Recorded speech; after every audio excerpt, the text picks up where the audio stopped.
ऐसा कोई व्यक्ति ही नहीं है जो घर में पुत्र की कामना नहीं करता हो, बेटे की कामना नहीं करता हो, पुत्र की कामना नहीं करता हो, बेटे की कामना नहीं करता हो, पुत्र नहीं चाहता हो।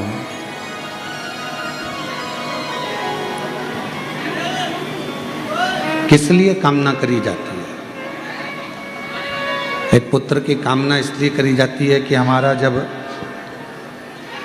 अंत समय आए, हमारी अंतिम अवस्था आए, हमारे प्राण छूटने का समय आए और हमारे जब प्राण छूट जाए तो कोई तर्पण कर दे, कोई तिलांजलि दे दे, कोई श्राद्ध कर दे,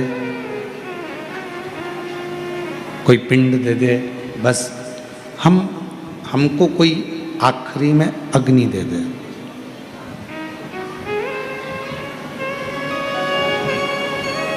मतलब तन को अग्नि देने वाला तो हम ढूंढ रहे हैं कि कोई हमारे घर में एक ऐसा जन्म ले ले, हमारे घर में कोई एक ऐसा पैदा हो जाए, एक ऐसा कोई जन्म ले ले जो हमको अग्नि इस शरीर को दे दे। पर शिव महापुराण की कथा कुछ और कहती है। डीले कम करके प्लेन करो। शिव महापुराण की कथा वर्णन करती है कि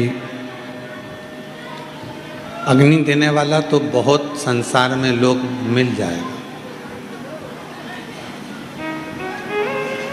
अंतिम संस्कार करने वाले भी ढेरों लोग संसार में मिल जाएंगे, पर अज्ञानता को मिटाने वाला संसार में बहुत कम मिलेगा। इसलिए परमात्मा से, ओगरदानी से, त्रिकालदर्शी से, कैलाशी से, अविनाशी से, शिवजी से प्रार्थना करना कि हमारे घर में अगर कोई जन्म ले तो ऐसा ले जो अज्ञानता को मिटाकर ज्ञान की राह को प्रशस्त कर दे और हमारा मार्ग सुलभ कर दे। कोई भेजो आके सुनो। तुम आओ आशीष।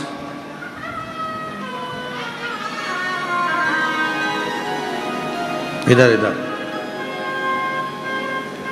जो ज्ञान का मार्ग प्रशस्त कर दे, ज्ञान की राह प्रशस्त कर दे, ज्ञान का मार्ग प्रशस्त कर दे, ऐसा कोई हमारे परिवार में, हमारे कुटुंब में, हमारे घर में जन्म।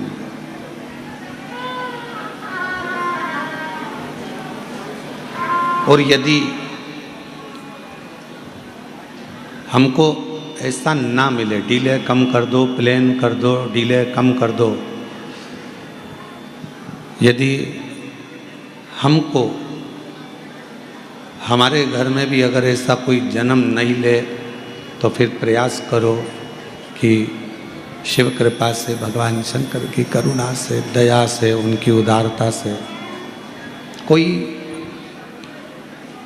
आपको और हमको ऐसा मिल जाए।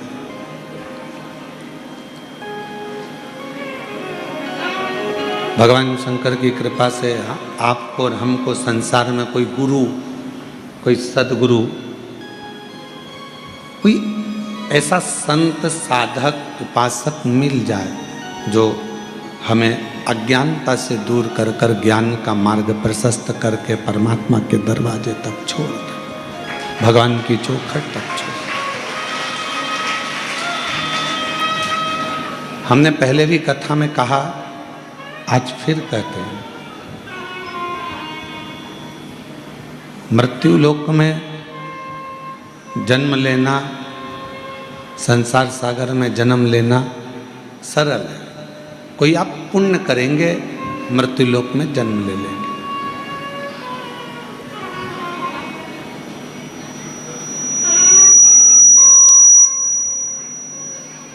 भगवत भजन करेंगे, स्मरण करेंगे, मृत्यु लोक में जन्म ले लेंगे। इस मृत्यु सागर में आपका जन्म हो जाएगा, संसार सागर में आप जन्म ले लेंगे। पर मृत्यु लोक में जन्म लेना सरल है, मृत्यु लोक में पैदा हो जाना, जन्म लेना सरल है, पर मृत्यु लोक में जन्म लेकर कुछ ऐसा कर्म कर देना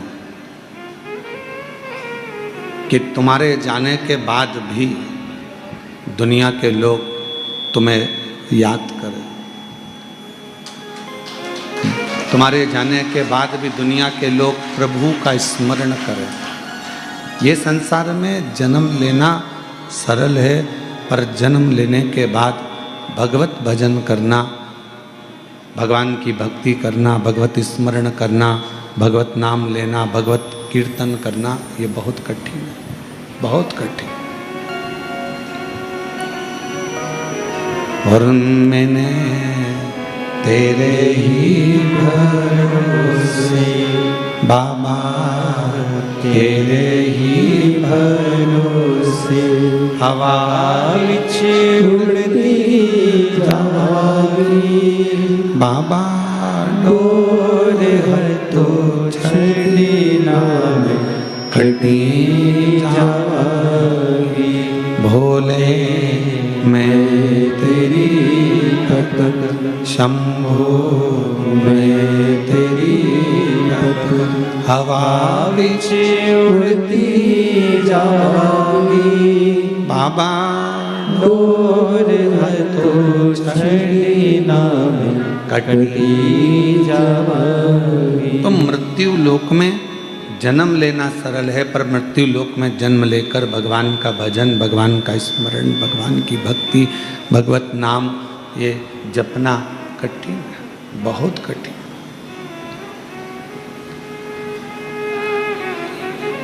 किसी मंदिर, कल कथा में कहा था कि किसी मंदिर में पहुंचना सरल है, किसी तीर्थ में जाना सरल है। माँ गंगा, यमुना, सरस्वती, कावेरी, मंदाकिनी, गोदावरी, सरयू, नर्मदा, क्षिप्रा, किसी पवित्र नदी के तट पर जाना सरल है। ये सब कुछ सरल है, इसमें कुछ भी कठिन नहीं है, पर कठिन है अपने मन को, अपने हृदय को, अपने दिल को परमात्मा से लगाना, भगवान से लगाना। आप और हम तीर्थ तक तो पहुंच जाते हैं, आप और हम मंदिर तक तो पहुंच जाते हैं, पर ये मन, ये चित्त, ये हमारा हृदय भगवान तक नहीं पहुंच पाता, दिल परमात्मा तक नहीं पहुंच पाता। कई लोग आते हैं कुबेरेश्वर बाबा के धाम में,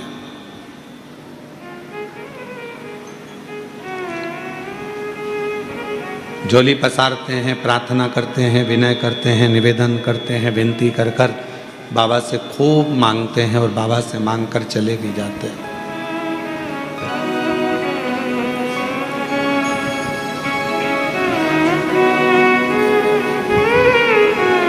ऐसा कौन है जो कुबेरेश्वर बाबा के धाम पर आया और जिसने बाबा से नहीं मांगा? कई महाराज कहते हैं कि भगवान के सामने जाओ तो कुछ मत मांगो, कुछ मत मांगो।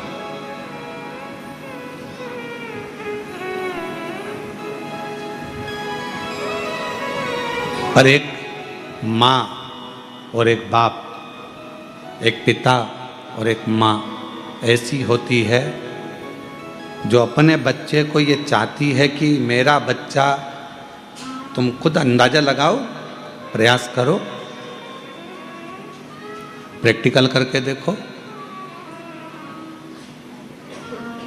पूरा की पूरा पैसा ले जाकर तुम अपनी पत्नी को दो और पत्नी से कहना कि तू इस पैसे से पूरे घर को चलाना, ठीक है?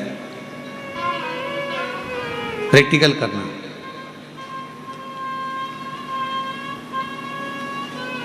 माँ बाप क्या कहेंगे कि हम बहू से लेकर क्यों चलाएं, हम बेटे से लेकर क्यों चलाएं, हम दूसरे से लेकर क्यों चलाएं? माँ बाप कहेंगे कि हम घर चलाएं और हमारे बेटा और बहू हमसे कहें, हमसे मांगे, हमसे लें, हम दें उनको, हम प्रदान करें उनको, हम दें उनको। और जब हम तो कथा कह रही है, शिव महापुराण का चरित्र कह रहा है। कई लोग कहते हैं कि भगवान से कुछ मत मांगो। शिव महापुराण की कथा कहती है दूसरे से मत मांगो, अपने बाप से जरूर मांगो।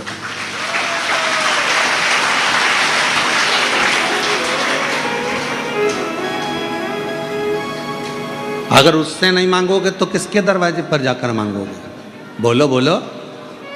क्या दुनिया तो चाहती है कि तुम अपने भगवान से मत मांगो, दूसरे के यहां चले जाओ।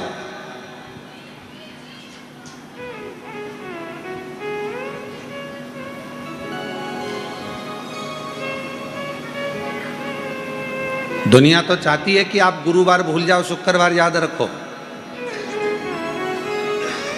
दुनिया तो चाहती है कि शनिवार भूल जाओ, रविवार याद रखो। पर शिव महापुराण की कथा कहती है कि आप मांग रहे हो अपने पिता से, आप मांग रहे हो अपने बाबुल से, आप मांग रहे हो अपने भगवान से, किसी दूसरे के दरवाजे पर जाकर नहीं। आप किसी दूसरे के दरवाजे पर थोड़ी ना जा रहे हो। आप किसी के दूसरे के चौखट पर क्यों ना जा रहे हो? आप किसी के दरवाजे पर थोड़ी ना पहुंच रहे हो, तो खुद के दरवाजे पर पहुंच रहे हो। आप स्वयं अपने परमात्मा के पास पहुंच रहे हो।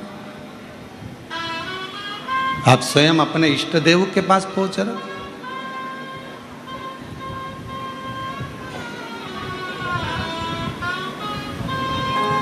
और हम उसके आश्रित होकर, हम उसकी आश्रितता में उससे जाकर मांग रहे हैं। किसी दूसरे से मांगने का हम फिर निवेदन है, आप परमात्मा से, अपने परमात्मा से जाकर कहो, अपने परमात्मा से विनती करो, अपने परमात्मा से विनय करो, अपने परमात्मा से निवेदन करो। दूसरे के दरवाजे पर जाकर नहीं कहिए, दूसरे से जाकर नहीं बोले।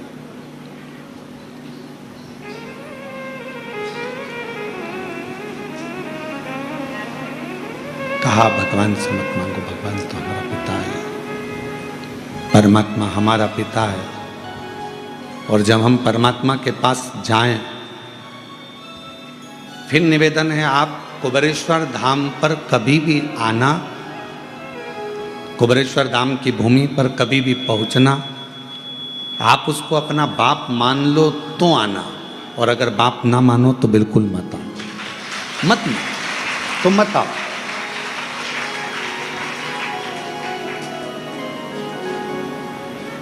कब कृपा करता है वो? जब हम पूर्ण उसके ऊपर आश्रित हो जाते हैं।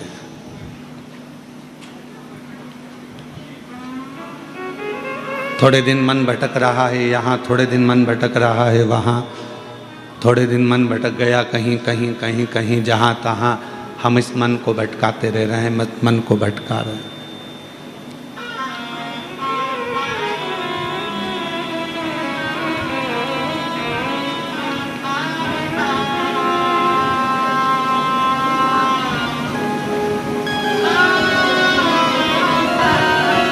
कल किसी एक व्यक्ति ने पूछा, गुरुजी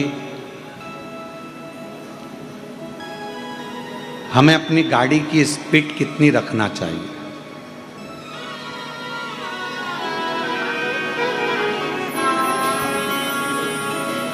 ये बात हमने पहले कही थी, वो जान कर पूछा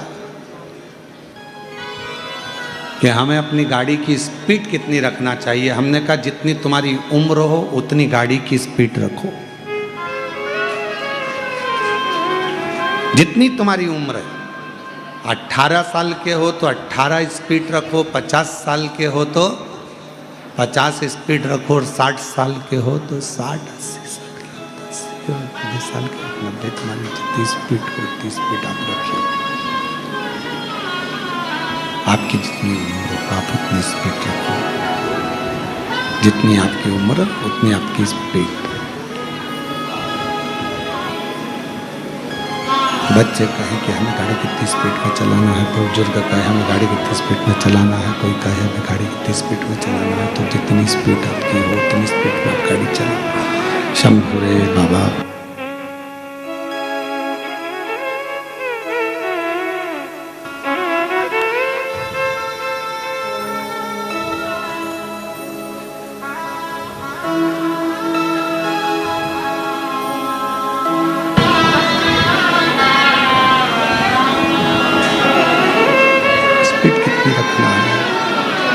जितनी उम्र हो, जितनी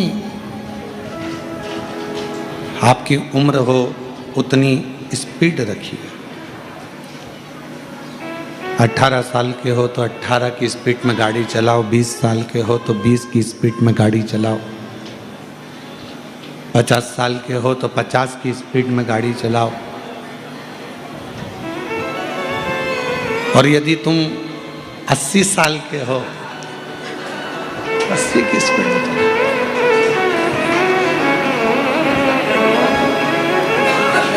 आई तुम कितने साल की हो? हाँ 72 की, तो तुम 72 की गाड़ी चला सकती हो।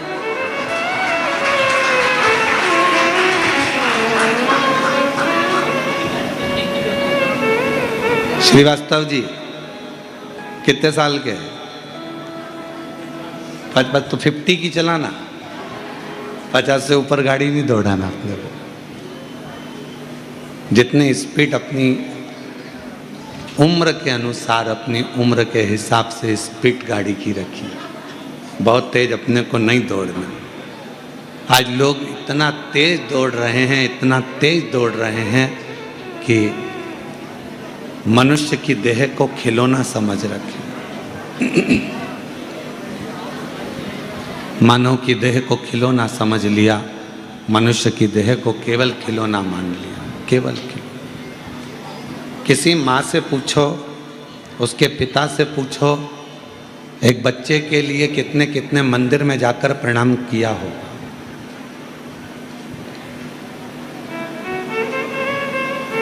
एक माता पिता से पूछो कि एक बच्चे के लिए उसने कितनी जगह पर अपना सिर रगड़ा होगा। रात भर जाग कर अपने बच्चे को गोदी में लेकर एक माँ बैठी रही पूरी रात, और वो बच्चा 2 मिनट में घर से गाड़ी लेकर निकला, अब भी आया, जो स्पीड में गाड़ी चलाई, और मालूम पड़ा कि उसने अपनी उम्र से ज़्यादा स्पीड में चला ली। तो मालूम पड़ा निकल समाप्त हो, समाप्त हो। अब एक माँ से पूछो, एक पिता से पूछो, एक भाई से पूछो, एक सखा से पूछो कि जो चला गया उसको कितना मिस किया जा रहा है, कितना याद किया जा रहा है।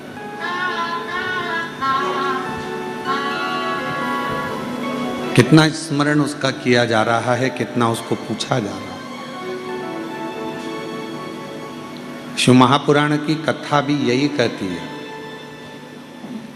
बचपन, जवानी, अधेड़ी, बुढ़ापा, 4 अवस्था परमात्मा ने दी है, और वो चारों अवस्था किसी ना किसी रूप में परमात्मा के भजन के लिए दी। अपना कर्म करने के लिए, कर्म भी करो, भजन भी करो। कोई तुमसे कहे कि अपना घर छोड़ दो, परिवार छोड़ दो, कुटुंब छोड़ दो, नाते छोड़ दो, रिश्ते छोड़ दो, नौकरी छोड़ दो, सर्विस छोड़ दो, बिल्कुल मत छोड़ना। कह देना सीवर वाले महाराज ने मना करा है, ना घर छोड़ूंगा, ना व्यापार छोड़ूंगा, ना नौकरी छोड़ूंगा, ना परिवार छोड़ूंगा, ना मैं कोई बाबा बनूंगा, ना मैं कोई जोगी सन्यासी बनूंगा, ना मैं तपस्वी बनूंगा। मैं तो घर में रहकर मुख से एक बार श्री शिवाय नमस्तुभ्यम कहकर परमात्मा का हो जाऊंगा, और परमात्मा मेरा।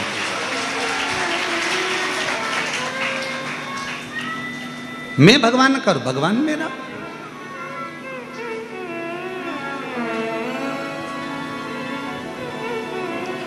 घर छोड़ने से क्या भगवान मिल सकता है? बोलो बोलो, जम के बोलो जरा। नहीं। परिवार छोड़ने से क्या भगवान मिल सकता है? नहीं। रिश्ते नाते दूर करने से क्या भगवान मिल सकता है? नहीं। पत्नी बच्चों को छोड़ दोगे तो क्या भगवान मिल जाएगा? नहीं। हमने बहुत बड़े बड़े महाराजों को भी देखा है, वो अपना अपना उत्तराधिकारी ढूंढ रहे हैं। बड़े बड़े महात्मा भी अपना उत्तराधिकारी ढूंढ रहे हैं, मतलब अभी भी उनको ये लगा हुआ है कि मेरी इतनी प्रॉपर्टी को संभालेगा कौन, तो फिर महाराज बने ही क्यों?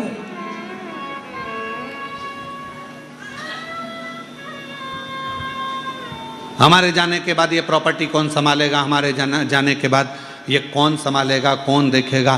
तो हर जब तुम संत बन गए, साधु बन गए, तपस्वी बन गए, सन्यासी बन गए, तो फिर उत्तराधिकारी क्यों? क्यों? जब तुम आए संसार में तो तुमको ही नहीं मालूम था कि तुमने क्या बनाया है। साथ किसने दिया? उस परमात्मा। तो फिर वो उत्तराधिकारी भी वही ढूंढेगा। एक दिन ऐसा आएगा कि किसी ना किसी को लाकर फिर बिठा देगा जो उसके अधिकारी होगा, जो उस जगह का अधिकारी है, जो परमात्मा को जानता हो, समझता हो, साधता हो, परमात्मा की भक्ति में जो डूबा रहे, धन में नहीं, वैभव में नहीं, संपदाओं में नहीं, जो परमात्मा की भक्ति में डूबा।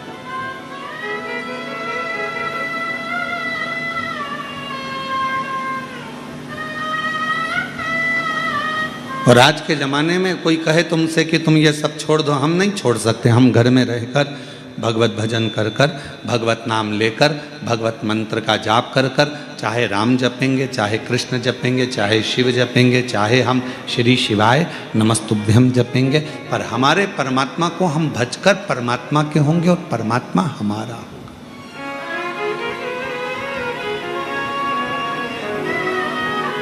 हम परमात्मा। और भोलेनाथ दया करना, मैं तेरे भरोसे हूँ, मेरे बाबा दया करना, मैं तेरे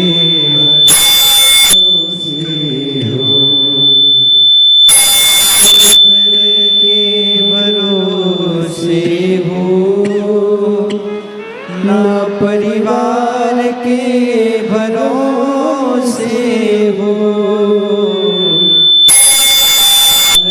के भरोसे हो, ना परिवार के भरोसे हो, मेरे बाबा दया करना, मैं तेरे भरोसे हूँ, मेरे बाबा दया करना, मैं तेरे भरोसे हूँ। हम उसके आश्रित होकर, उसको अपना बनाकर, अपन उसके होकर अपने जीवन को सार्थक बनाएंगे। भगवान को साथ अपनी मानव की देह, अपना मानव का शरीर, अपना मनुष्य की देह श्रेष्ठ बनाए, मानव का शरीर श्रेष्ठ बनाए। जो मिला है बड़ी मुश्किल से तो हो सकता है कि हमें भेजा उसने अपने भजन के लिए और हम लग गए अपने काम में।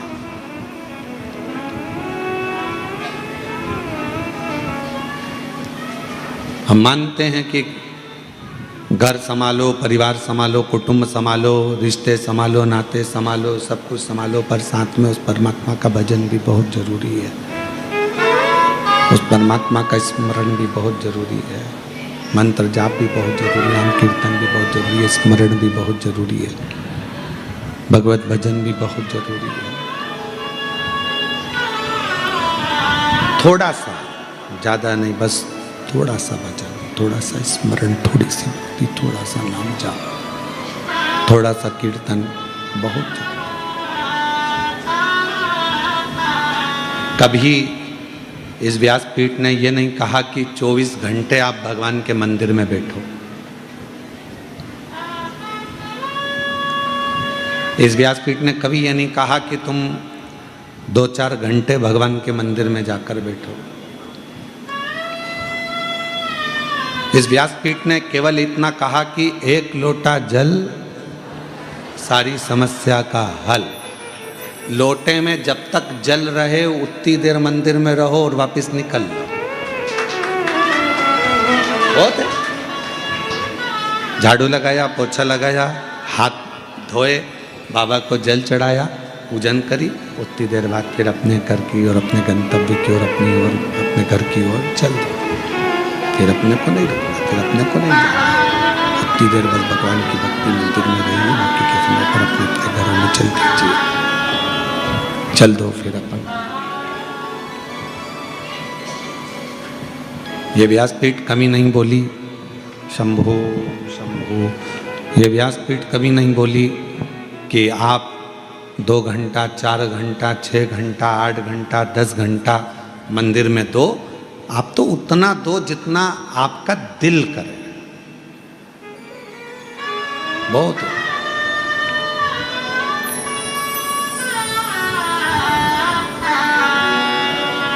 एक स्मरण में एक चरित्र आता है कि पहले जब शादियां होती थी, आज भी शादी में ये देखा जाता था कौन सी चीज कहाँ की प्रसिद्ध है।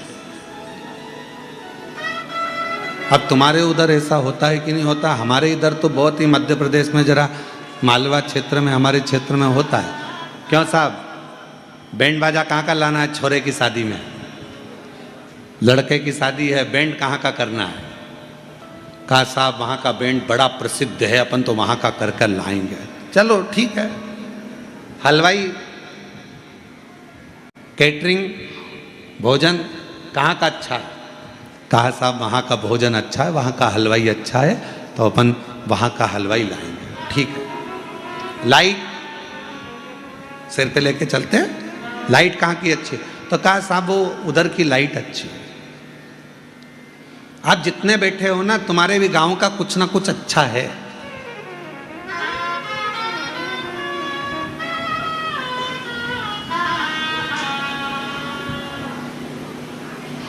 साहब छोरे की शादी करना है, फिर तो क्या साहब छोरे के लिए कपड़े? तो कहा वो वहां पर बहुत अच्छे कपड़े बनते हैं, बहुत जोरदार दर्जी है और दूल्हे के कपड़े अच्छे बनाता है। ठीक है। फिर कहा घोड़ी जिस पे दूल्हा बैठेगा, घोड़ी वो कहाँ की अच्छी है? तो कहा साहब वहाँ की घोड़ी जोरदार है, बहुत जोरदार घोड़ी है, एकदम बढ़िया नाचे कूदे और अच्छी चले। बस तो फिर अब घोड़ी वहाँ की कर। बैंड वाले के यहाँ गए, बैंड बुक कर लिया। लाइट वाले के यहाँ गए, लाइट बुक कर ली। हलवाई के यहाँ गए, हलवाई बुक कर लिया।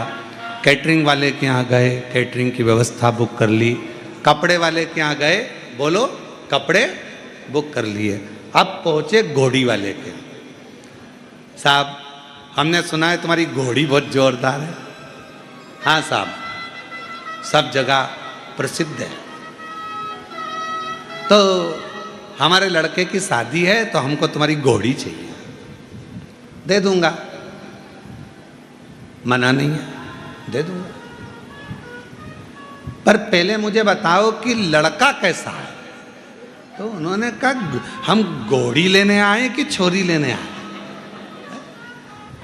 हम तो यहाँ घोड़ी लेने आए, तुम पहले बताओ लड़का कैसा है? तो उन्होंने कहा अच्छा जोरदार है। फोटो दिखा दिया उन्होंने मोबाइल में, कहने लगे साहब जी लड़के का फोटो है नहीं जोरदार बढ़िया? कहने लगे हाँ साहब बहुत जोरदार। तो कहा कि अब घोड़ी? तो कहा घोड़ी तो मैं दे दूंगा, घोड़ी तुम्हारी बुक भी कर लूंगा, पर दिक्कत एक है लड़के का, इसलिए पूछ रहा हूं कि घोड़ी मेरी 3 बार बहुत उचकती है, पूरी शादी में 3 बार उचकेगी। अगर लड़का समझदार होगा तो घोड़ी को पकड़ के रखेगा, संभाल के रखेगा, वरना वो घोड़ी इसके हाथ पैर तोड़ देगी।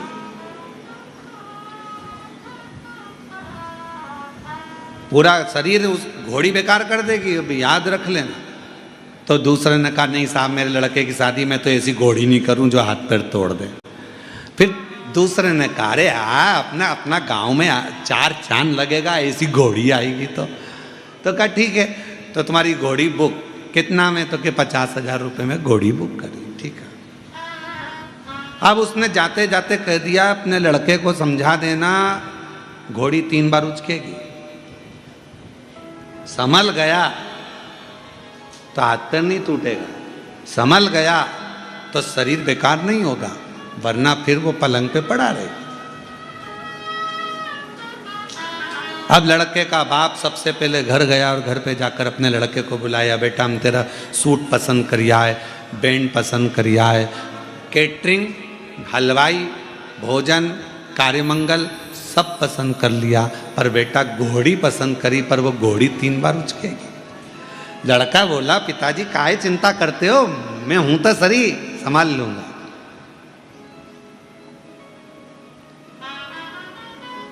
और जो घोड़ी पर बैठा दूल्हा,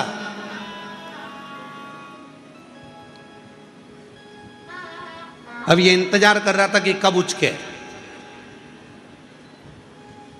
और घोड़ी भी समझदार थी, हर कहीं थोड़ी ना उचक जाऊंगी। घोड़ी ने देखा कोई ने कुर्सी लगाई, दूल्हे को माला पहनाने के लिए खड़ा हुआ, इतनी देर में घोड़ी उचक गई। जो उचकी तो इसको मालूम था उचकी है तो पकड़ लिया चमक, पर वो कुर्सी वाला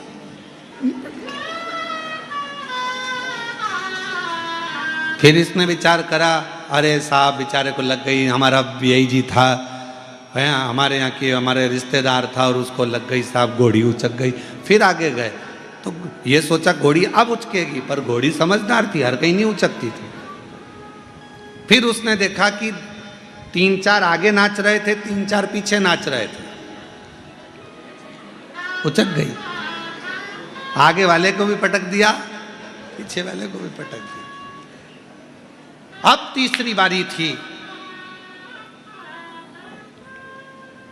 और घोड़ी ने देखा कोई नहीं है, सब इधर उधर है।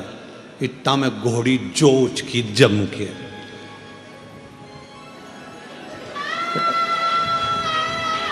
पटका तो पटका, जो पांव में थे लगे हुए, जिस पे पांव रखकर बैठा था दूल्हा, वो में पांव फंस गया और घोड़ी आगे और दूल्हा ओंधा बड़ा, सब दूर से घिसा पिटा, शरीर पूरा, हाथ पैर सब टूट गए। शादी होने वाली थी, घर में पट्टा पट्टी बांध के पूरा पड़ा हुआ था घोड़ी। तो ये शादी की घोड़ी की कथा नहीं है, ये अपनी कथा है। बचपन, जवानी और अधेड़ी उचकेगी, काम, आसक्ति, तृष्णा, लोभ, वासना, अहंकार आएगा। अगर इन तीनों में संभल गए तो तुम्हारा बुढ़ापा सुधर जाएगा, नहीं तो बिगड़ गए। उचकेगी अहंकार, ये उम्र जब जब आती है, बचपन आता है तो उचकता है, मैं ये कर दूंगा, मैं वो कर दूंगा, मैं ये कर दूंगा। जवानी आती है तो उचकता है, अरे मैं सामने पट लूंगा, तो टेंशन मत ले, ऐसा कर दूंगा, वैसा कर दूंगा, ये उचक रहा। अधेड़ी आएगी, सब व्यापार मेरे हाथ में है, मैं सब कुछ कर सकता हूँ, सारी फैक्ट्रियां चला सकता हूँ, सारा व्यापार कर सकता हूँ, उचक रहा। अहंकार में इतना तेज मत उचक जाना कि तुम्हारा बुढ़ापा बिगड़ जाए। इसलिए याद रखना कि बारात की घोड़ी पर बैठो तो थोड़ा संभाल कर बैठना, जिससे तुम्हारी जिंदगी अच्छी चले, तुम्हारा जीवन अच्छा चले, श्रेष्ठ चले।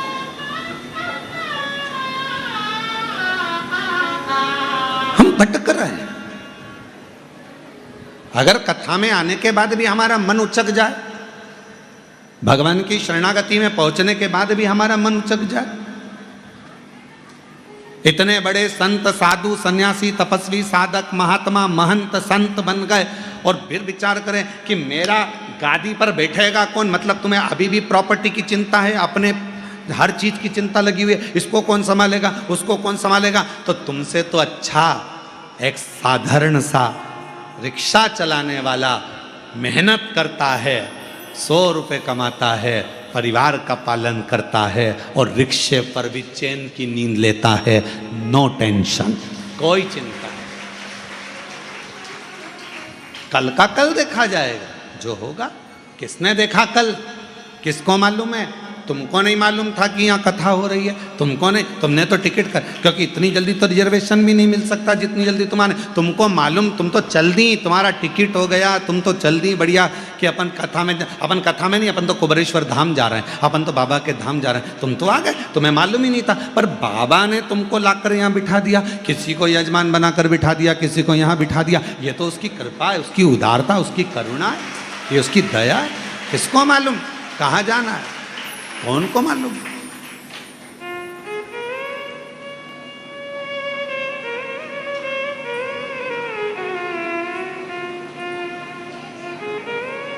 और मेरे बाबा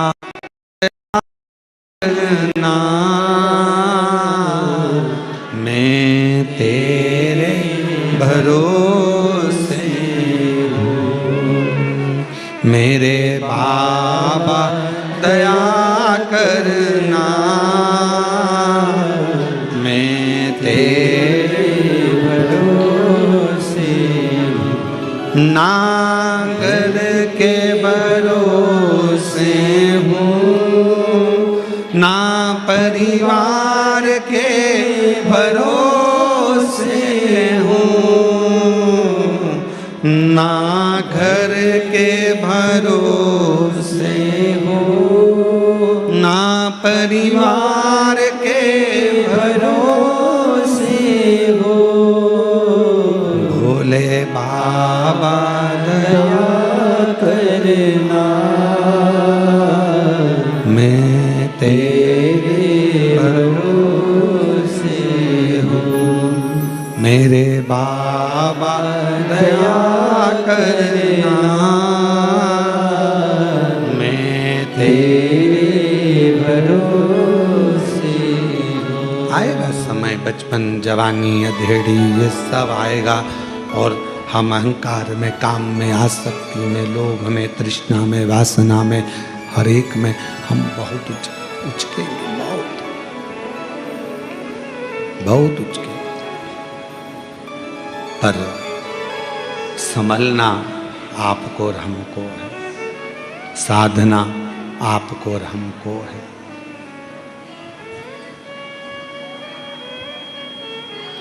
और जब आप और हम संभलें, साधें, तो फिर हमारा बाकी का जो जीवन है वो श्रेष्ठ निकल सकता है। बाकी का जीवन, उस जीवन को हम श्रेष्ठ बना सकते हैं। कथा कह रही है, भगवान शिव का पवित्र चरित्र कह रहा है। माँ जगत जननी जगदम्बा अम्बा माँ पार्वती जी का प्रागट्य हिमालय राज के घर में हुआ माँ सती के जाने के बाद।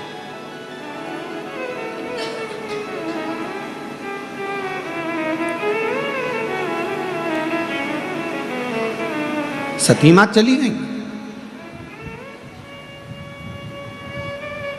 शरीर छूट गया और शरीर छूटने के बाद माँ सती पहले तो एक कोयल का जन्म लेती हैं, फिर एक माँ पार्वती का जन्म लेती हैं।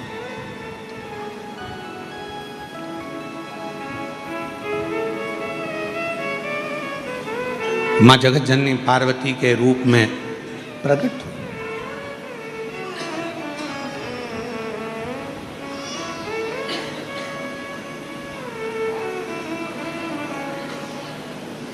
एक व्यक्ति ने एक प्रश्न किया कि गुरुजी,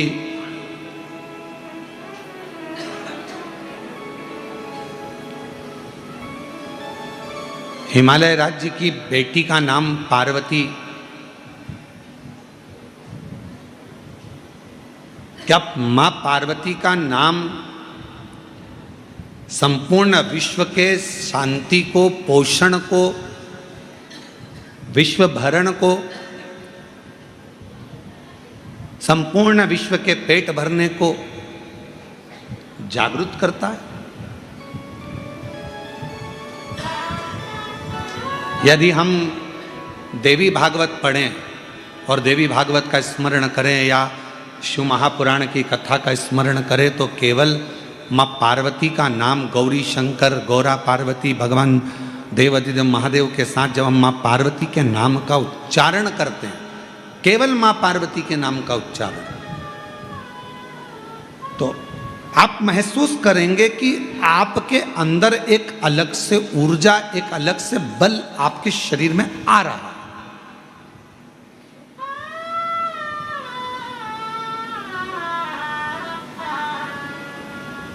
कभी कभी डॉक्टर साहब ग्लूकोज की बोतल चढ़ा देते हैं। बोलो चढ़ाते कि नहीं चढ़ाते? अरे बोलो तो जम के। डॉक्टर साहब बोतल चढ़ाते हैं तो लोग पूछते हैं क्यों साहब हम खाएं क्या? तो कहा अभी कुछ मत खाओ, बोतल चढ़ रही है ना, ये सब कर देगी। फिर थोड़ी देर बाद किसी ने कहा क्यों साहब ये मरीज को हम क्या खाने को दें?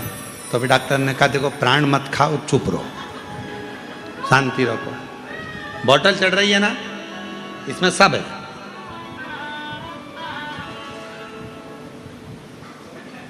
इस बोतल में सब कुछ है, चिंता मत करो। फिर कोई मिलने आया,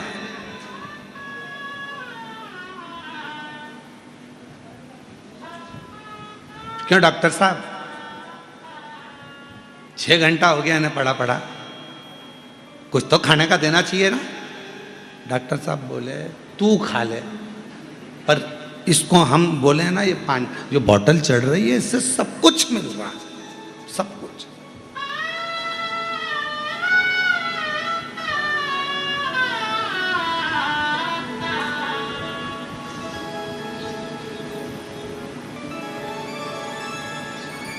फिर एक व्यक्ति आया, समझदार था, पढ़ा लिखा था, अच्छा था। उसने देखा साहब तुम्हारे शरीर में जब से ये तुम घर से चले थे जब बहुत बीमार दिख रहे थे, पर ये बोतल लगने के बाद तुम्हारा शरीर में एनर्जी दिख रही है, बल दिख रहा। दूसरे ने कहा इसने तो कुछ खाया ही नहीं है और तुम कह रहे हो कि इसके शरीर में एनर्जी दिख रही है, बल दिख रहा है। और दूसरा समझदार था, उसने कहा ये जो बोतल है, इस बोतल में जो पानी है वो पानी पूरे शरीर को पेट भर देता है, ऊर्जा दे देता है, एनर्जी दे देता है, भोजन की जरूरत नहीं पड़ने देता, वो शरीर को संभाले रखता, कमजोरी दूर कर देता। और यही है भगवान शंकर ने देखा जब पूरा विश्व भूख से बिलख रहा था, अन्न नहीं था, पूरी पृथ्वी के अन्न को पृथ्वी ने अंदर समाहित कर लिया था, समाहित। शिवजी ने कहा, शंकर भगवान को लगा, भगवान शंकर के मन में आया, शिवजी के मन में आया, भगवान शंकर को लगा कि ये संसार के लोग भूखे मर जाएंगे, प्राण छूट जाएगा, शरीर चला जाएगा इनका।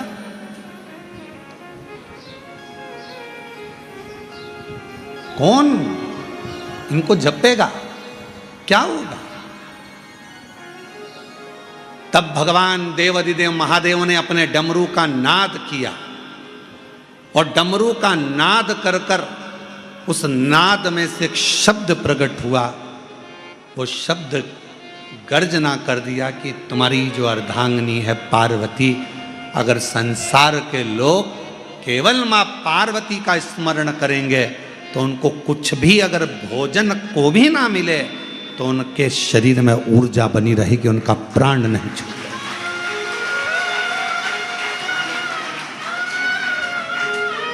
मां पार्वती स्वयं अन्नपूर्णे सदा पूर्णे शंकर प्राणवल्लभ, भगवान शिव की प्रियता, आनंदता, भगवान शंकर की प्रसन्नता, भगवान शिव की एक आनंदता।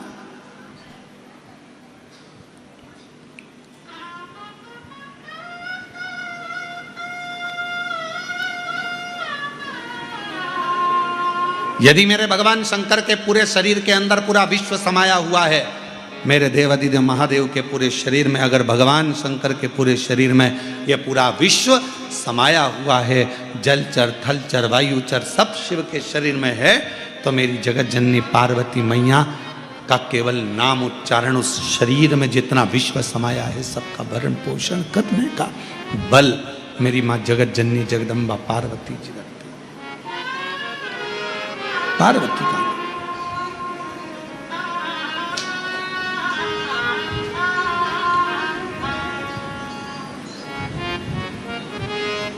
चार नवरात्रे होते हैं। कितने? 4।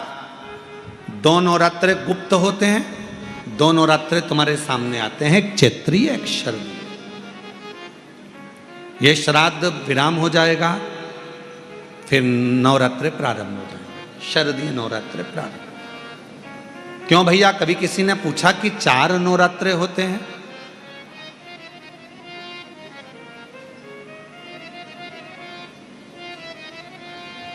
अब जब 4 नवरात्रे होते हैं तो क्या पितृपक्ष एक ही होगा? जम के बोलो जरा। पितृपक्ष भी 4 ही बार आता। हम उसको 3 बार जान नहीं पाते, पर चौथे बार में हम शरदी आने से पहले उसका स्मरण करते, हम उसका स्मरण करते।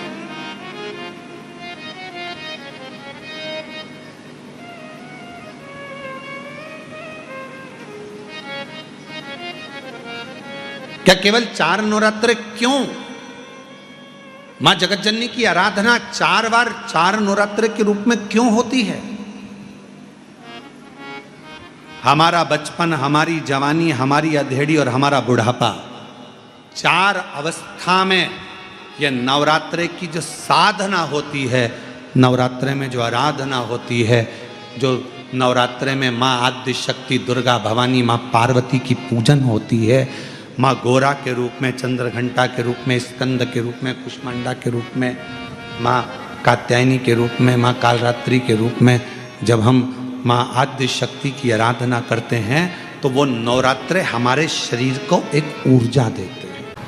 उस नवरात्रे में अब की बार तो नवरात्रे 10 दिन के हैं। आप सभी को बहुत बहुत बधाई हो उसकी। कहते हैं नवरात्रे जब बढ़कर आते हैं, 9 दिन से अगर 10वें दिन नवरात्रे बढ़ जाते हैं, नवरात्रे अगर एक दिन भी बढ़कर आते हैं, तो माँ जगतजननी की आराधना करने वाले, साधना करने वाले भक्तों को जितना फल नवरात्रे का प्राप्त होता है वो 10 गुना फल नवरात्रे में प्राप्त होता है। अगर नवरात्रे एक दिन बढ़ जाएं, 10 दिन के नवरात्रे हैं अब की बात।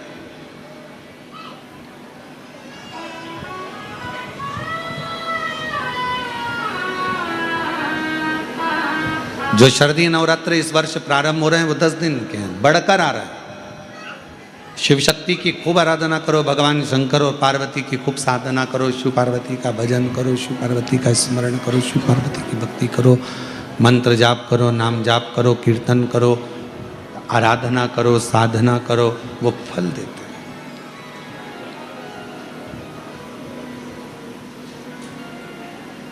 आराधना साधना मां अंबा जगदम्बा की भी शिव के साथ करो। मां पार्वती जी का जो जन्म हिमालय राज की नगरी में हुआ है, मां जगतजननी जगदम्बा अंबा जो हिमालय राज की नगरी में प्रकट हुई हैं, देवऋषि नारद उनका स्वरूप देखकर उनका भाग्य बता रहे। और फिर निवेदन करूं आप सभी को, जितने आस्था चैनल पर कथा सुन रहे हैं, आज प्रदोष के दिन ऑनलाइन कथा का रसतत्व ग्रहण कर रहे हैं, अपने घरों में, अपनी दुकानों में, व्यापारों में, नौकरी में, कहीं पर गाड़ी में बैठकर या कथा के पंडाल में बाबा कुबरेश्वर बाबा की इस पवित्र धरा पर जितने भी कथा का रसतत्व ग्रहण कर रहे हैं, उनसे कहें देवऋषि नारद माँ पार्वती जी का भाग्य बता रहे हैं। और निवेदन करूंगा दुनिया में भाग्य बताने वाले तो ढेर मिल जाएंगे, पर भाग्य बनाने वाला ढेर नहीं मिल सकता। भाग्य बनाने वाले तो एक ही हैं, और वह देव अधिदेव महादेव है। जो एक लोटा जल चढ़ाता है, मेरे शिव, मेरे शंकर, मेरे ओघड़ी, मेरे शंभु, मेरे त्रिकालदर्शी, मेरे कैलाशी, अविनाशी, उसका भाग्य नहीं, उसके जीवन को बदलने का पूरा कार्य कर देते हैं, उसकी जिंदगी बदल देते, उसका जीवन बदल देते, संपूर्ण वो बदलते। शिवजी भाग्य नहीं बताएंगे, पर भाग्य बना देंगे, भाग्य बदल देंगे। और वो देखो यहाँ है, पत्रों में आया है एक पत्र,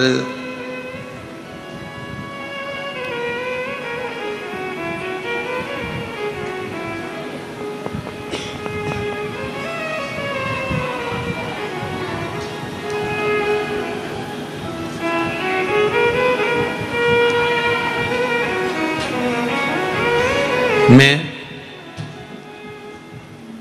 प्रीति मुखारिया, पति दिलीप मुखारिया,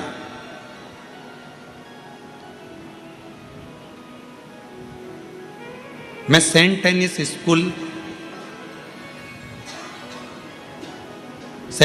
स्कूल रोड, चाणकपुरी, सीहोर की निवासी हूं।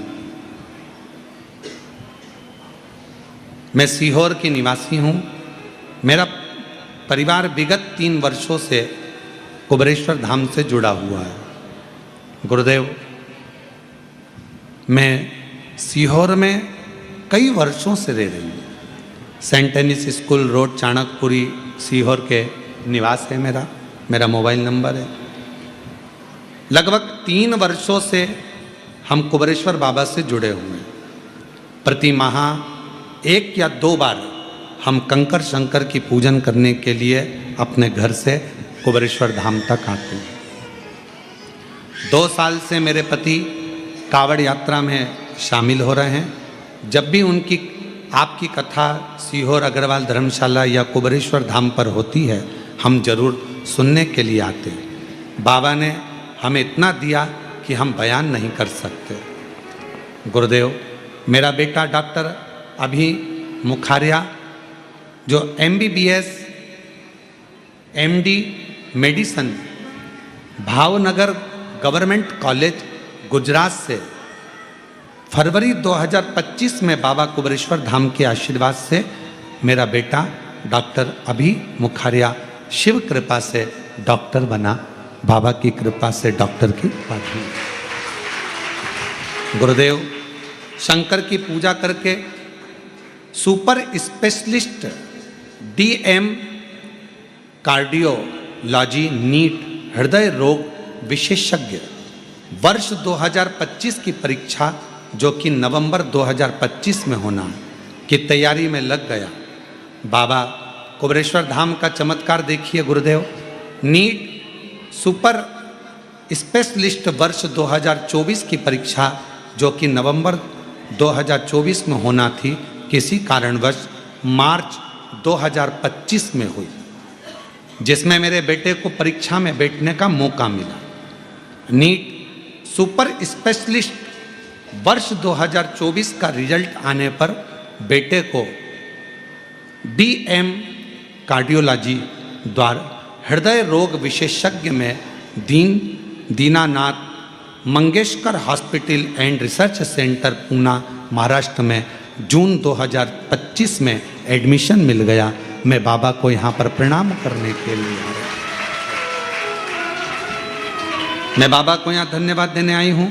एक लाइन आपने बहुत अच्छी लिखी है, तेरी कृपा का क्या है भरोसा, कब किस पर हो जाए, जरा सी हम पर कर दो, जरा सी हम पर कर दो। जिस पर भी हो गई तेरी कृपा करुणा, वो भव पार हुआ। मैं प्रीति मुखारिया, पति Shri Dilip Mukharia, saint Anne's school road, Chanakpuri, Sehore निवासी में। बहुत सारी बात बधाई आपको, बहुत। एक बार जोरदार ताली बजाकर बधाई। हो गई तेरी कृपा करुणा, वो भव पार हुआ, भव पार हुआ। हृदय रोग का सुपर स्पेशलिस्ट डॉक्टर बनने जा रहा है बेटा। एक बार जोरदार ताली बजाकर। सुपर, ये शिव की कृपा, शंकर की कृपा। गुरुदेव, हम रहते यहीं सीहोर चाणकपुरी में, और हर महीने में 1 से 2 बार कुबेरेश्वर धाम आकर बाबा का पूजन करना, कंकर शंकर पूजन करना और कावड़ यात्रा शामिल। ये शिव तत्व। एक पत्र और अच्छा सुंदर है।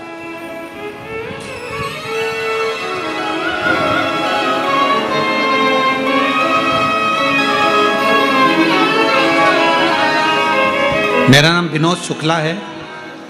मैं बक्सर, बिहार से, बक्सर से विश्वामित्र की नगरी ग्राम कल्याणपुर का रहने वाला हूँ। कहीं बैठे हों तो आ सकते हैं पीछे से बेलपत्र लेने के लिए। शिव पुराण की कथा सुनकर आचमन कर कर 1 लोटा जल शिव को चढ़ाकर क्या मिलता है गुरुदेव? गांव से शहर की ओर जा रहा था, तब एक हिरण के अचानक बीच में आ जाने से मेरी मोटरसाइकिल से मैं गिर गया। हिरण के द्वारा, उसके झुंड के द्वारा मैं पूरा शरीर से दिक्कत में आ गया। मेरा पूरा शरीर बहुत तकलीफ में आया। मेरा लीवर फट गया। फटा लीवर तो अंदर की अंदर पूरे शरीर में ब्लड ही ब्लड हो गया। ब्लड इतना ज़्यादा शरीर के अंदर भरा गया कि कुछ ही देर के मेरे प्राण बचे। मुझे बक्सर, पटना और बिहार के जितने बड़े बड़े हॉस्पिटल हैं सब दूर लेकर जाया गया, पर सब ने जवाब दे दिया मेरे शरीर ठीक नहीं, कुछ देर का। तब पटना के IIMS में भर्ती किया गया और वहाँ इलाज शुरू हुआ, पर डॉक्टर ने कह दिया कि शरीर बचेगा कि नहीं बचेगा इसकी जवाबदारी नहीं। गुरुदेव, तभी मेरे परिवार के किसी व्यक्ति ने तुरंत शिव के मंदिर जाकर बाबा शंकर को जल चढ़ाकर उसका जल लाकर मेरे शरीर में लगाया। एक बेलपत्र मेरे सिराने दी, 2 बूंद मेरे होठ पर लगाई। बाबा का मैं क्या गुणगान करूं, ऐसा लग रहा था कि मेरे शरीर में कोई ऊर्जा आई है। और बच्चों द्वारा बेलपत्र लाकर देना, पलंग पर रखना, जल शरीर को लगाना। बाबा ने ऐसी कृपा करी गुरुदेव, डॉक्टर ने तो मना कर दिया था कि शरीर नहीं बचेगा, पर बाबा की कृपा से आज मैं पूर्ण तरह से स्वस्थ हूँ और शिव की कृपा से। बाबा शंकर शंकर है, हम जानते नहीं थे कि शिव इतनी कृपा करता, करुणा करता। एक विश्वास,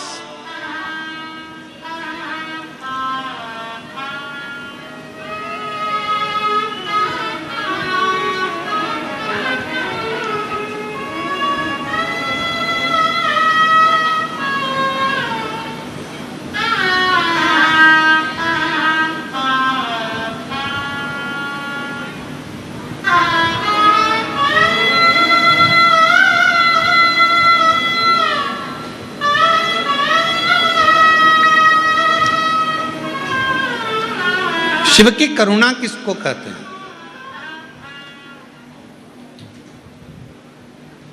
जहां सब हार जाएं, जहां पर हर तरह से कह दिया जाए कि अब ये कोई काम का नहीं है, तब समझ लेना कि तुमने जो 1 लोटा जल शिव जी को चढ़ाया है, शंकर भगवान की आराधना साधना तुमने जो करी है, वो तुम्हारे सामने आकर खड़ी हो जाएगी और वो साधना तुम्हें हर बला से, हर तकलीफ से,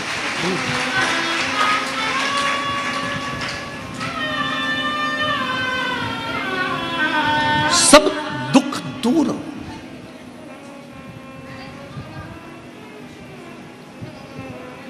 सारे कष्ट अपने आप मिटे। लोग कहते हैं हम कौन से भगवान की आराधना करें कि हमारे घर में लक्ष्मी आ जाए। लोग कहते हैं हम किस देवता की आराधना करें कि हमारे घर में संतान आ जाए। लोग कहते हैं हम किस देवता की आराधना करें कि दुख की घड़ी से पार हो जाए।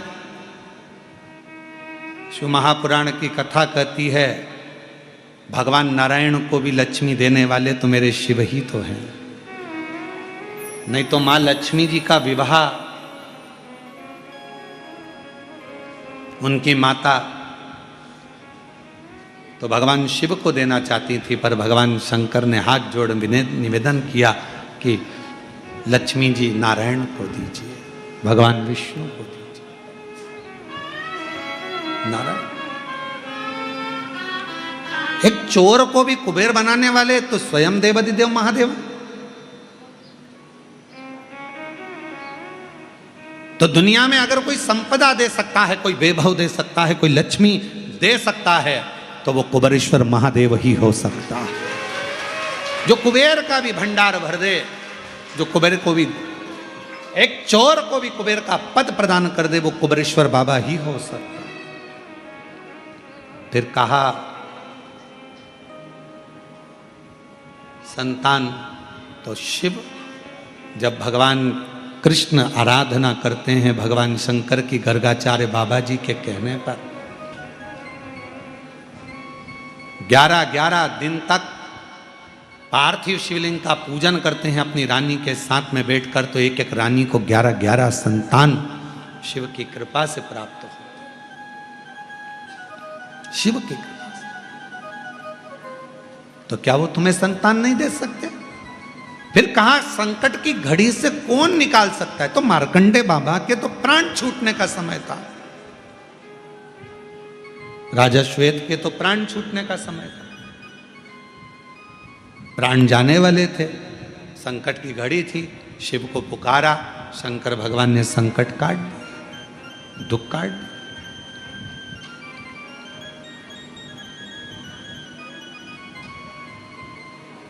कौन ना?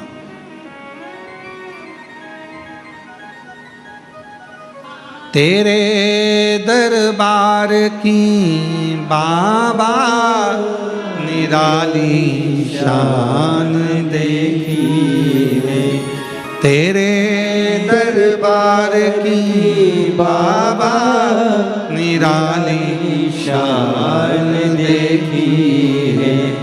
तुझे देते नहीं देखा पर झोली भरी देखी है। तुझे देते नहीं देखा पर झोली भरी देखी है। मुख दुनिया मोड़ेगी बाबा तू मुखड़ा ना मोड़े। मुख दुनिया मोड़ेगी बाबा तू मुखड़ा ना मोड़े। मेरी लगी परिधीनो बाबा तू ना तोड़ी। मेरी लगी परिधीनो बाबा तू ना तोड़ी। मुख दुनिया मोड़ेगी बाबा तू मुखड़ा ना मोड़। भगवान शिव क्या ना दे, भगवान शंकर क्या ना प्रदान कर, शिव क्या ना दे। आज प्रदोष है पितृपक्ष की।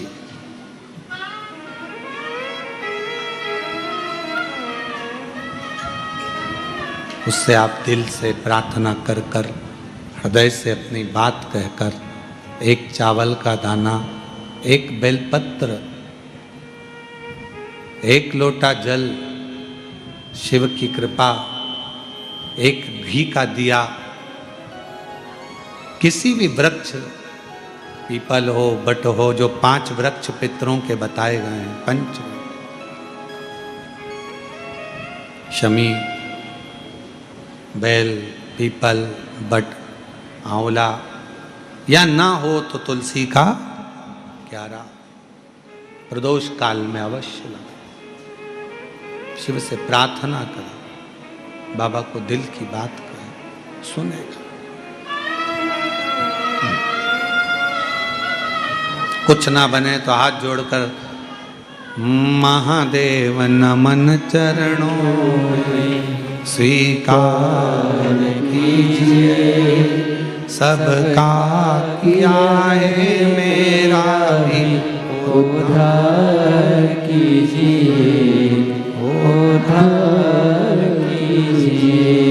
है त्रिपुंडधारी, है त्रिशूलधारी, है त्रिपुंडधारी, है त्रिशूलधारी।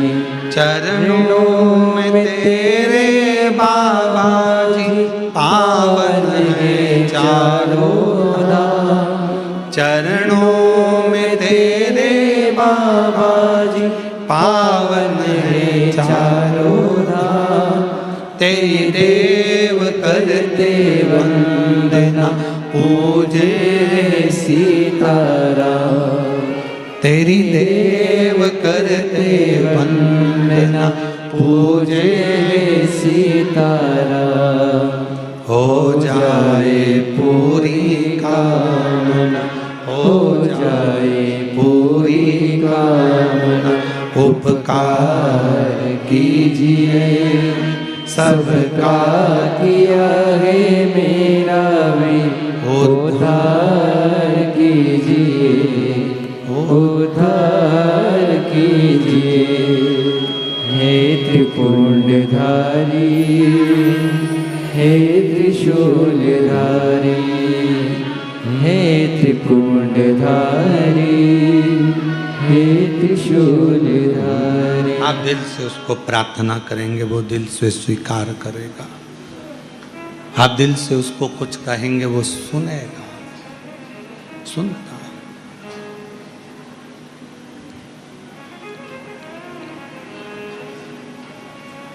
पार्वती मैया का भाग्य देवऋषि नारद बता रहे हैं। देवऋषि नारद,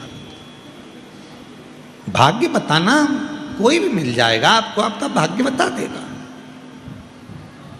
कोई भी बता देगा।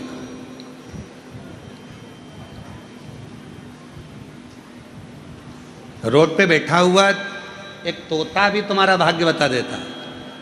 एक वो देखा तुम लोगों ने मेले में रोड के किनारे पर तोता निकाल देता है, भाग्य बता देता है। तोता भी तुम्हारा भाग्य बता देगा, महाराज की भी जरूरत नहीं पड़ेगी, तोता भी भाग्य। पर भाग्य बताने वाले ढेर मिल सकते हैं, पर भाग्य बनाने वाला, भाग्य बदलने वाला, तुम्हारे भाग्य को उन्नति की सीढ़ी पर चढ़ाने वाला तो केवल काल अधिपति महाकाल ही होगा। अकाल मृत्यु वो मरे जो काम करे चंडाल का, काल उसका क्या बिगाड़े जो भक्त हो महा। तुम्हारा भाग्य बनाने वाला तो काल अधिपति महाकाल।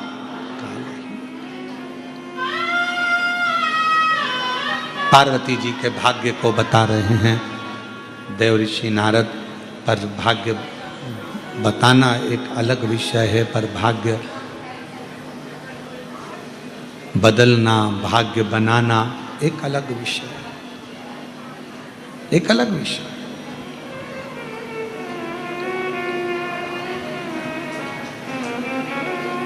कह दिया नारद जी ने कि इनको जो मिलेगी, इनको जो पति मिलेंगे, भस्मी रमाने वाले, जटाजूट बांधने वाला, नग्न वेशधारी, ऐसा पति इनको प्राप्त होगा। सुन लिया, हिमालय राज जी ने भी सुना, पार्वती जी ने भी सुना, बता दिया।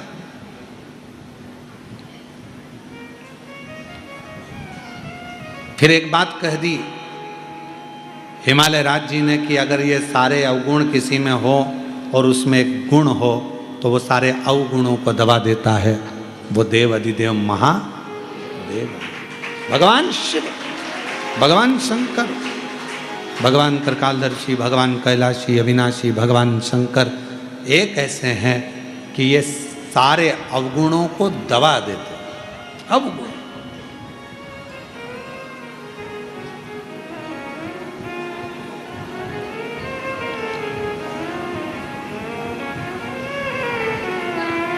कहा,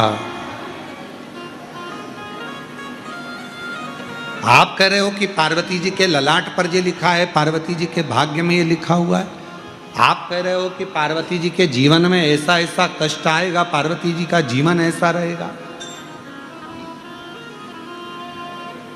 तो फिर कौन बदलेगा? हिमालय राज जी ने नारद जी से पूछा तो नारद जी ने कहा कि यह काम करो, पार्वती जी से कहो शिव की आराधना करो, शंकर की आराधना।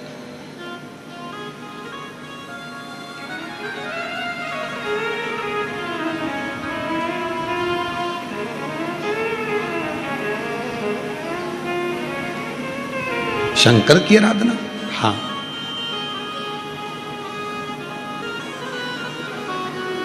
महाराज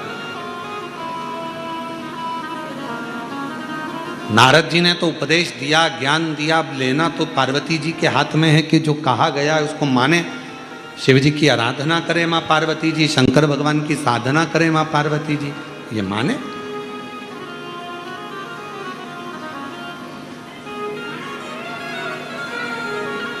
अभी हमारे कुछ दिन पहले हमारे सीहोर में कोई साइकिल वाला साइकिल देने आया, जो सीहोर में रहते होंगे वो बात को जानते होंगे, है ना। कोई साइकिल वाला साइकिल देने आया, उसने एक ग्राउंड था, चर्च ग्राउंड, उस चर्च ग्राउंड के अंदर उसने ढेर सारी साइकिल रख दी और सूचना कर दी कि मात्र कुछ रुपए में 2000, 1500 कुछ रुपए में साइकिल। फिर सूचना कर दी कि फ्री।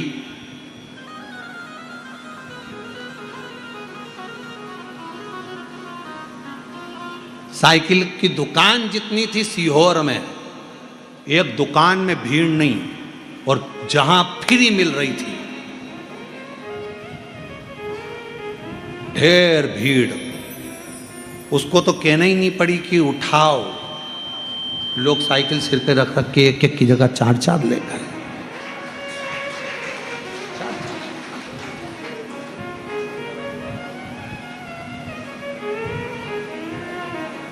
फ्री में साइकिल मिली तो लोग इकट्ठे हो गए, और अगर वही फ्री में मेरे देव अधिदेव महादेव का अगर कहीं छावनी में, कस्बा में, गंज में और पूरे सीहोर में कहीं भगवान की अगर भजन संध्या हो रही हो तो कोई आएगा? 10 बजे तक माइक पे चिल्लाते रहेंगे, इतने बड़े गायक कलाकार आए हैं, इनने ये सीढ़ियाँ निकाली, ये गायन कराए, और आज हमारे यहाँ कस्बा में, मंडी में, छावनी में, गंज में उनकी भजन संध्या होगी। पूरे सीहोर में अनाउंसमेंट होता है, तुम्हारे पूरे नगर में अनाउंसमेंट होता है, तो भी गिने चुने लोग उस भजन संध्या में पहुंच पाते। तो विचार करिएगा जरा, समझिएगा जरा। आज का व्यक्ति अपने बेटे को इंजीनियर बनाना पसंद करता है, कलेक्टर बनाना पसंद करता है, सब कुछ बनाना पसंद करता है, पर आज का व्यक्ति अपने बच्चे को नामदेव, तुकाराम, मीराबाई, कर्माबाई, रामकृष्ण परमहंस नहीं बनाना पसंद करता। तुम नहीं चाहते कि वो बने। बेटा रोज रोज सुंदरकांड में जाएगा तो चिल्ला दोगे, कहां जा रहा है? सुंदरकांड में। अरे क्या बाबा बनेगा? कहां जा रहा है? मंदिर। क्यों? क्या महात्मा बनना है? मंदिर जाना पसंद नहीं आएगा। पर वही तुम्हारा बेटा 4 दोस्तों के साथ अगर किसी होटल में बैठकर खा रहा होगा तो तुम कह दोगे एजुकेटेड है, सब अच्छा है, खान दो। अच्छे लोगों के साथ जा रहा है, अच्छे लोगों के साथ घूम रहा है, अच्छे लोगों के साथ बैठ रहा है, थोड़ा बहुत खाए पिए चलेगा, पर भजन में अच्छा नहीं लग रहा है, संकीर्तन में अच्छा नहीं लग रहा, सत्संग में अच्छा नहीं लग रहा।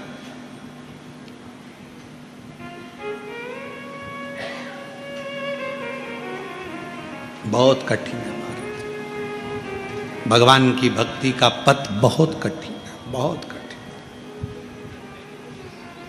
बहुत कठिन।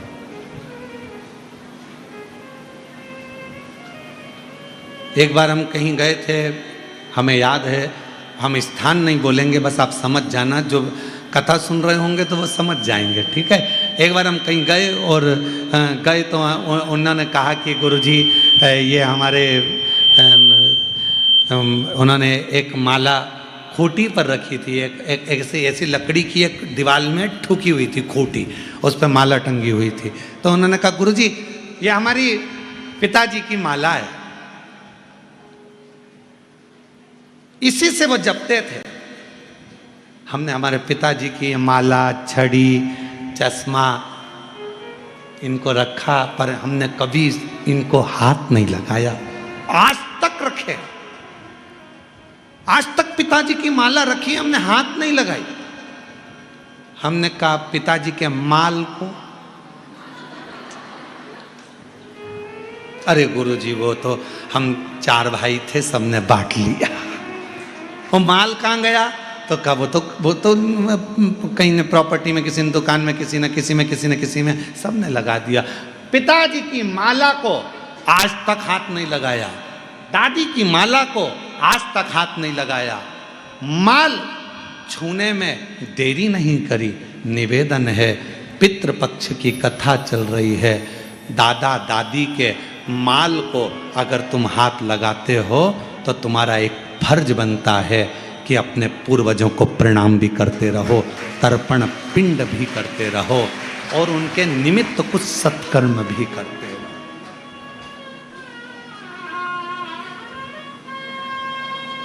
करते। फिर किसी ने कहा गुरुजी हम हमारे पूर्वजों को क्यों प्रणाम करें, हम हमारे पितरों को क्यों प्रणाम करें, हम हमारे पूर्वजों को क्यों नमन करें? हमारे पूर्वजों ने ना तो हमको झोपड़ा दिया, ना हमको महल दिया, हमारे पूर्वजों ने ना तो हमको कुछ दिया, तो हम हमारे पूर्वजों को क्यों प्रणाम करें? मेरा निवेदन है, तुम्हारे पूर्वजों ने तुम्हारे को जन्म तो दिया, तुमको जन्म तो दिया, झोपड़ा नहीं दिया, महल नहीं दिया, पर जन्म तो दिया। यह मानव का शरीर तुम्हारे पूर्वजों से प्राप्त हुआ है, और अगर पूर्वजों से प्राप्त हुआ है, ये शरीर तुमको मिला है, ये तुम्हें प्राप्त हुआ है, तो इस शरीर से उनको धन्यवाद देते रहा करो कि आपकी कृपा से ये पूरा शरीर मिला, पूरा शरीर, अधूरा नहीं।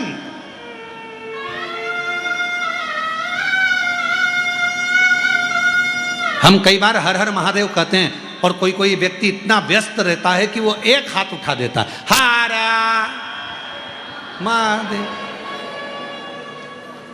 अब हमको देखकर बड़ा विचित्र लगता है कि बताओ हर हर महादेव कर रहे हैं, हम हाथ जोड़कर कर रहे हैं, श्री शिवाय नमस्तुभ्यम, और वो श्री शिवाय नमस्तुभ्यम महाराज, राम राम। अरे भैया, मेरे मालिक ने पूरा शरीर दिया है, मेरे मालिक ने पूरा डिपार्टमेंट दिया है। जब पूर्ण शरीर मेरे परमात्मा ने दिया है, तो पूर्ण तरह से आप शिव को नमन क्यों नहीं कर सकते? पूर्ण तरह से आप राम राम क्यों नहीं बोल सकते? पूर्ण तरह से आप श्री शिवाय नमस्तुभ्यम क्यों नहीं बोल सकते? पूर्ण तरह से जब 2 हाथ दिए हैं तो दोनों हाथ उठाकर हर हर महादेव होना चाहिए। उसने एक हाथ तो नहीं दिया, उसने तो पूरा दिया, पूरा शरीर दिया। पूर्ण शरीर जब उसने प्रदान किया है, पूरा शरीर, पूरा शरीर यदि उसने दिया है, पूर्ण शरीर उसने प्रदान किया है, पूरा शरीर यदि उसने दिया है, तो पूर्णता से भगवान का भजन करो, पूर्ण तरह से भगवान को धन्यवाद दो, पूर्णता से। और शंभु शरणे पड़ी मांगू घड़ी रे दुख काटो दया करीने दर्शन आपो शंभु शरणे पड़ी मांगू घड़ी रे घड़ी दुख काटो दया करीने दर्शन आप पूर्णता में भजन करो। हमने पहले भी कहा, आप एक मुट्ठी भर कर चावल नहीं चढ़ा सकते, मत चढ़ाओ। एक चावल का दाना पूर्ण आखा शिव जी को दो। 1000 बेलपत्र हम शिव जी को नहीं चढ़ा सकते, मत चढ़ाओ। एक बेलपत्र आखी अच्छी शिव जी को दो। पूरा माला हम शिव जी को नहीं चढ़ा सकते। एक पुष्प भगवान शंकर को, एक पंखड़ी शिव जी को पूर्ण दो। भगवान शंकर को एक लोटा जल पूर्ण दो और भगवान शंकर को अपना दिल भी पूर्ण दो। शिव स्वीकार।